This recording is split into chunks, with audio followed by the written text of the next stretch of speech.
Okay, so here's the deal. I've pretty much always been a pretty hardcore PC power user, as I think some people might call it. I built a ton of different systems for myself, friends, family, systems that were gaming oriented, content creation, even like super budget friendly stuff. For the most part, I've always been an advocate of building your own system. I mean, you get to pick and choose the parts, really dial in exactly what you need out of the system. And so it's great for that flexibility, but also the cost effectiveness. Now with laptops, up until this point, I've always kind of treated them sort of like a only if necessary type of tool. I guess I've thought, why compromise in so many areas when I could build a super powerful desktop and then have a laptop to use while I'm on the go? I've even had the opportunity to work with some really amazing hardware, you know, tons of different MacBooks, even some really powerful Windows laptops.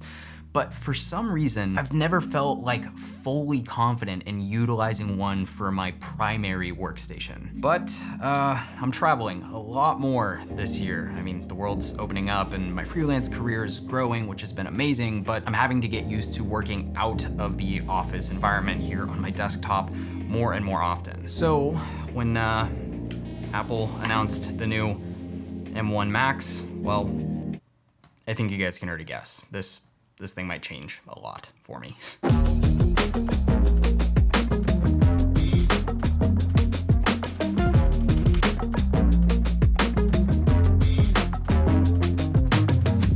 Quick disclaimer before we go too much further into this. This is not going to be a review of the new MacBook. I'm not gonna be diving like super into the specs or doing like a bunch of side-by-side testing with the PC and the MacBook, at least in this video. All right, here's the game plan that I kind of have in mind for this whole thing. I wanna give myself a week, maybe 2 weeks or so to fully disconnect my Windows workstation.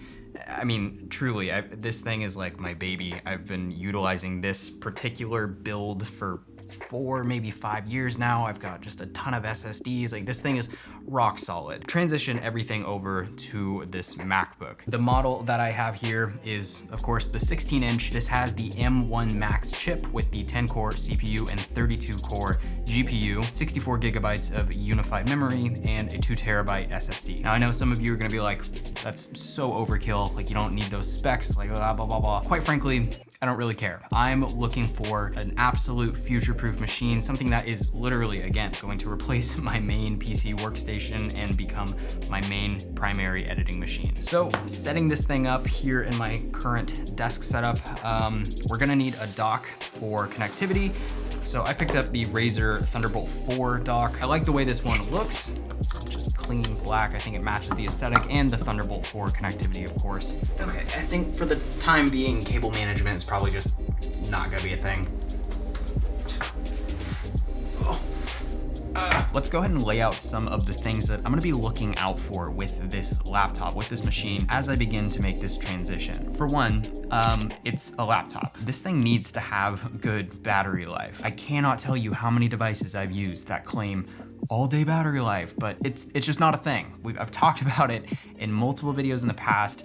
All I really want is to be able to edit for 4, 5, 6, if I'm lucky, of casual editing. You know, if it's more intensive stuff, obviously not. But I just need a solid, reliable battery. Number 2, performance. And honestly, I don't think there's gonna be any issues here. I mean, the likelihood is that this thing is probably going to destroy my desktop. Unless you've been living under a rock, you've probably seen that these M1 Max chips, even the M1 Pro chips, are ridiculously powerful. And DaVinci Resolve is already on the ball with things, and they already have some really good Apple Silicon optimization, so it should be really interesting in the follow-up video testing these two. Number 3 is reliability. If everything goes to plan, this is going to become my main workstation, like my only computer that I'm doing all of my projects on, both YouTube and my freelance work. This thing has to be rock solid. I've never had a single problem with this desktop. I mean, I built it from the ground up. I know exactly what it can handle. Whatever I throw at it, it just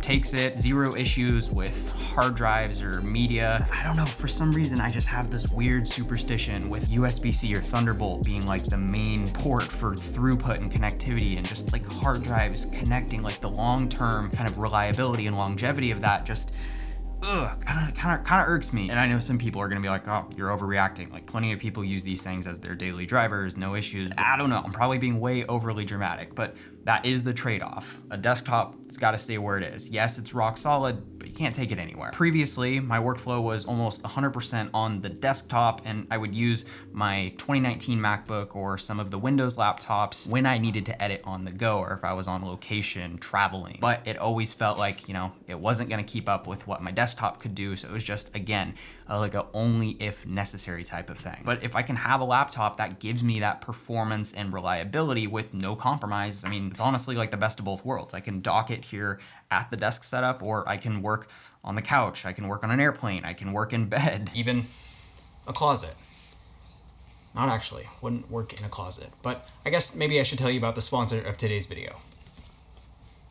Cuts. Look, I'm honestly pretty picky and strict with the brands that I am willing to share and promote to you guys. Like, I'm not gonna say yes to a brand deal or a sponsorship if it isn't something that I'm wholeheartedly passionate about and would use in my own work or everyday life. Cuts is a company that not only has created some of the best fitting and feeling clothes I've ever worn, but is honestly just a really great group of people. They've been doing so much in the creative filmmaking community, which is amazing to see, a clothing brand kind of branching into this niche space. They have an incredible selection of colors, super clean, minimal style, which is exactly what I love, as I'm sure you guys have recognized. Not only just t-shirts and hoodies, but they're even starting to offer outerwear as well as bottoms. I really couldn't be more excited to partner up with a brand like Cuts and share them with you guys. So if you're interested in checking out some of the stuff, head down to the link below, or you can use my code RyanMCow at checkout. And from now until December 3rd, you'll be able to get 30% off of your order. Support them, supports me, it helps make these videos possible. Thank you, Cuts, for sponsoring these videos. At the end of the day,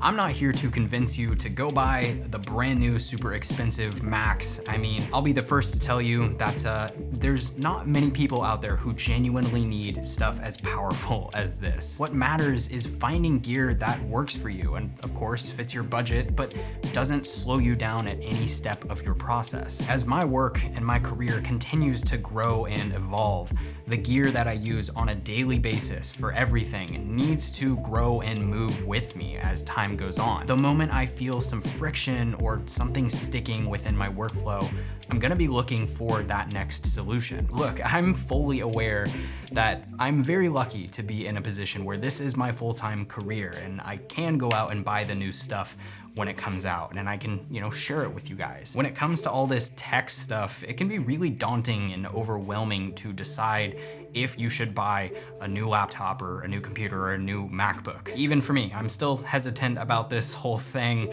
but this is the first step. I'm gonna give this whole laptop dock life thing a try for a couple of weeks, and then I'm gonna follow up with a very detailed breakdown and conclusion of the entire thing and let you guys know if this new MacBook is gonna become my main workhorse. If you guys are looking forward to more content about this MacBook or just computer stuff in general, be sure to let me know by giving the video a thumbs up, leave a comment down below, subscribe if you haven't already, and I'll see you in the next video.